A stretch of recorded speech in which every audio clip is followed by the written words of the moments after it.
சமீபமாக மத்திய கணக்கு தணிக்கை குழுவான சிஏஜி வெளியிட்டு வரும் அறிக்கைகள் ஒவ்வொன்றும் பிரதமர் மோடியின் அரசுக்கு எதிராக திரும்பியுள்ளது.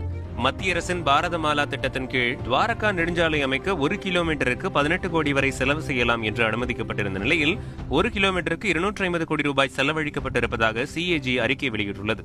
அதேபோல அயோத்தி மேம்பாட்டு திட்டத்தில் ஒப்பந்ததாரர்களுக்கு முறைகேடாக பணம் வழங்கப்பட்டிருப்பது சிஏஜி அறிக்கையில் தெரியவந்துள்ளது.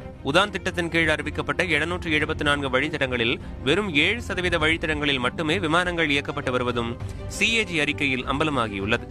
ஆயுஷ்மான் பாரத் திட்டத்தின் கீழ் 7.5 லட்சம் பயனாளிகளின் ஆதார் எண் ஒரே செல்போன் எண்ணுடன் இணைக்கப்பட்டிருப்பது குறித்த தகவல் வெளியாகியுள்ளது.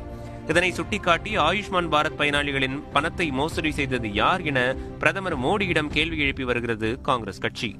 முதியோர் ஓய்வூதிய திட்டங்களை உள்ளடக்கிய தேசிய சமூக உதவி திட்டத்தில் இருந்த நிதியை ஊரக வளர்ச்சி அமைச்சகம் வேறு சில திட்டங்களை விளம்பரப்படுத்துவதற்காக பயன்படுத்தியது